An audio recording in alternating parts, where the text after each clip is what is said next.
అందరు నమస్కారం అండి. అడ్వకేట్ రజనీ గారి మీద వీడియో చేయకూడదు అనుకున్న ప్రతిసారి ఆవిడ మాట్లాడుతున్న మొదటి మాటలో, ఆవిడ మాట్లాడుతున్న బుర్ర తక్కువ మాటలో విన్న తర్వాత ఆవిడ మీద చేయాల్సి వస్తుందండి.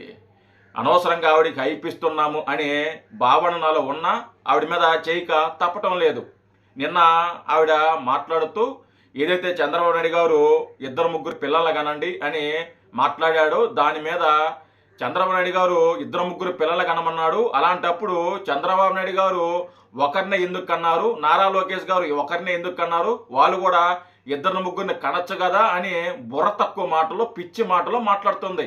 ఈ మధ్య అడ్వకేట్ రజనీ గారు వైసీపీ కార్యకర్త కంటే ఎక్కువ పనిచేస్తుందండి, వాళ్ళకంటే ఎక్కువ మాట్లాడుతుంది.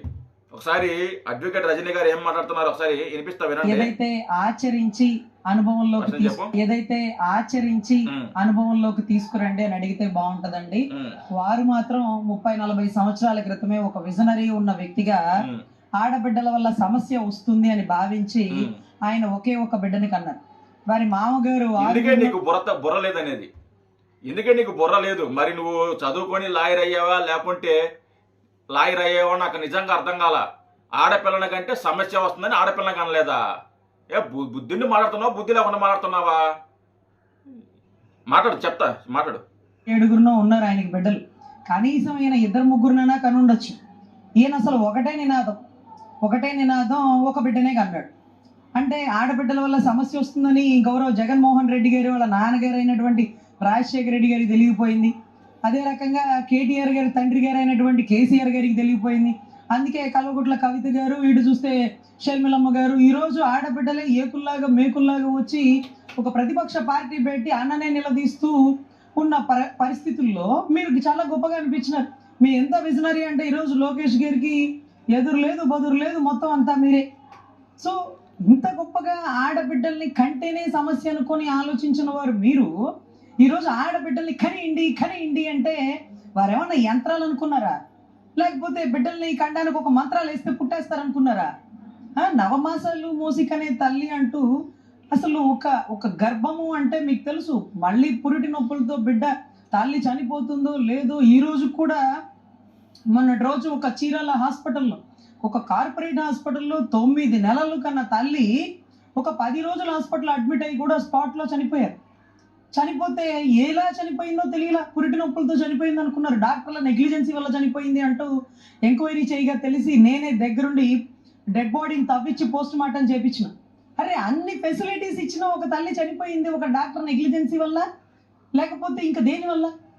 ఈరోజు రాజమండ్రిలో ఒక పాలు కల్తీ అని ఎంతో మంది బిడ్డలు చనిపోయారు. కానీ కల్తీ లేనిది తల్లిపాలు కదా.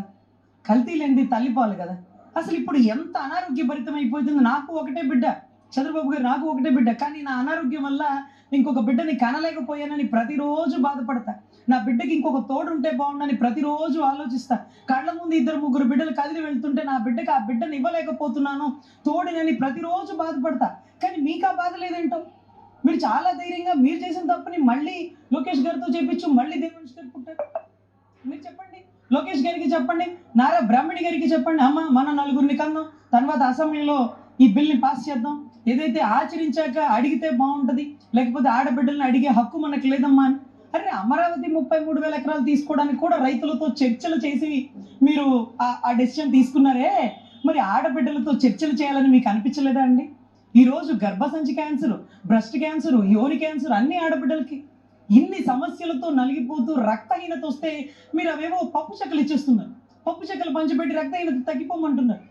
ఈరోజు ఇటువంటి పరిస్థితుల్లో 3, 4, 5 అంటూ మీరు 25,000 ఇచ్చేస్తాం, 30,000 ఇచ్చేస్తాం, 40,000 ఇచ్చేస్తామంటే ఇందుకే రజనీ గారు నిన్ను బుర్ర తక్కువ వ్యక్తి పోలీసింది నిన్ను. అందుకే నేను స్టార్టింగ్ లో చెప్పింది, చదివి లాయర్ అయ్యావా లేకుంటే తిని లాయర్ అయ్యావా నాకు అర్థం కాలేదు. కానీ బుర్ర తక్కువ మాటలు కదా.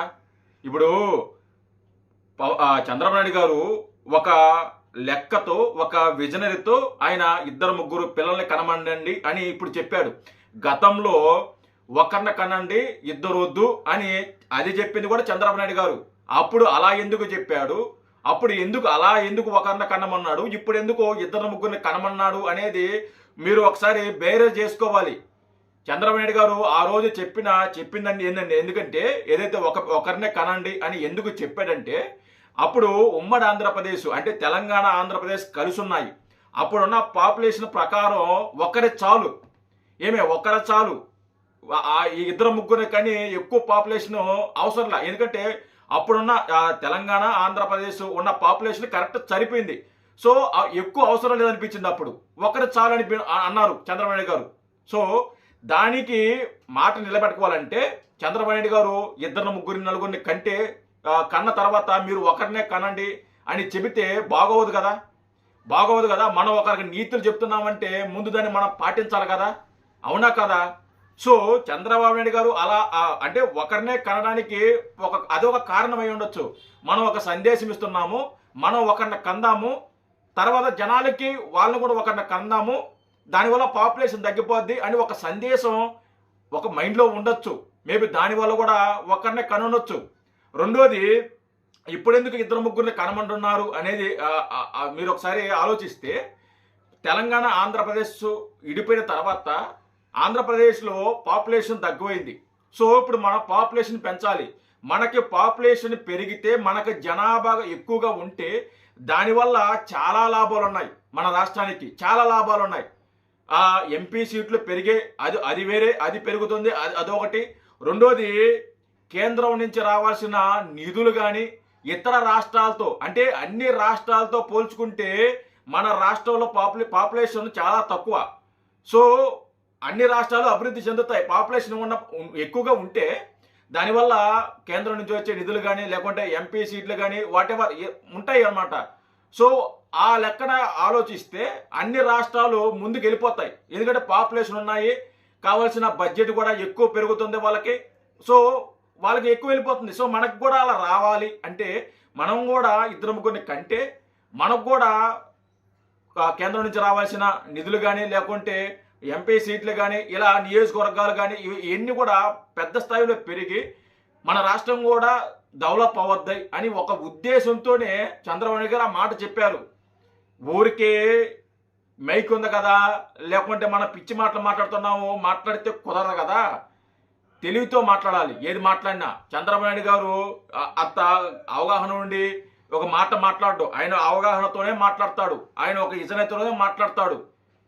పిచ్చి పిచ్చి మాటలు ఇప్పుడు మీరు ముగ్గురినే కానండి, నలుగురినే కానండి అని చెప్పేసి ఏమైనా చట్టం మీద రాశాడా? లేదు కదా. ఆయన చెప్పాడు ఒక ఇద్దరినో ముగ్గురినే కనండి అని. ఏదో మీరేదో చట్టం చేసినట్టు లేకుంటే చంద్రబాబు నాయుడు గారు చట్టం చేసినట్టు లేకుంటే రాజ్యాంగంలో రాసి పెట్టినట్టు మీరు కంపల్సరీగా ముగ్గురు నలుగురు కనాలి లేకుంటే కుదరదు అని బీసిమించి కూర్చున్నట్టు మాట్లాడుతున్నారు. ఏమన్నా ముందు మాట్లాడుతున్నారా లేకుండా మాట్లాడుతున్నారా నాకు అర్థం కదా. ఇలాంటి పేత బుర్ర వేసుకొని పిచ్చి పిచ్చిగా మాట్లాడటం. అప్పుడు ఒకరిని కనమనడానికి దానికి ఒక అర్థం ఉంది. అప్పుడున్న పాపులేషన్ రెండు రాష్ట్రాలకు కలిపి పాపులేషన్ ఉమ్మడి ఆంధ్రప్రదేశ్, ఇప్పుడు ఆంధ్రప్రదేశ్ తనిగా సపరేట్ అయింది కాబట్టి ఇప్పుడున్న పాపులేషన్ ప్రకారం మనకు పాపులేషన్ పెరిగితే బాగుంటుందని ఉద్దేశంతో మాట్లాడారు. దాంట్లో తప్పేముంది? ఎందుకు ఇలాంటి లేకి మాటలు నాకు అర్థం కాలేదు. పిచ్చి పిచ్చి మాటలు మాట్లాడుతున్నారు రజనీ గారు. కొంచెం చదువు తగ్గ మాటలు మాట్లాడండి. మీరు లాయర్గా చదివారు లేకుంటే లాయర్గా ప్రాక్టీస్ చేస్తున్నారు, ఇవన్నీ మీకు తెలియదా అంటే ఖచ్చితంగా తెలుసు. తెలియకుండా ఏముండదు. మీరు అంత అమాయకులు లేకుంటే మీకు తెలియదని నేనైతే అనుకోను.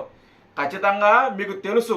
పాపులేషన్ పెరిగితే ఏమి లాభాలు ఉంటాయి, మన రాష్ట్రానికి ఏమి సమకూరుతుంది, ఎన్ని లాభాలు వస్తాయి అనేది నీకు బాగా తెలుసు. అయినా కానీ మనం దాని గురించి మాట్లాడం. ఎందుకంటే మన పేమెంట్ తీసుకోవాలి.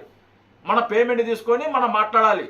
రాష్ట్రం ఎట్టపోయినా పర్లా, మనకి రాష్ట్రం సర్వనాశనమైనా పర్లా, రాష్ట్రానికి నిధులు రాపోయినా పర్లా, రాష్ట్రం అభివృద్ధి చెందపోయినా పర్లా, మనకు మాత్రం పేటీఎం రావాలి. అది వస్తే చాలు మనకి. బుద్ధి లేకుండా మాట్లాడుతున్నారు మీకు కొంచెం కూడా. జై హింద్.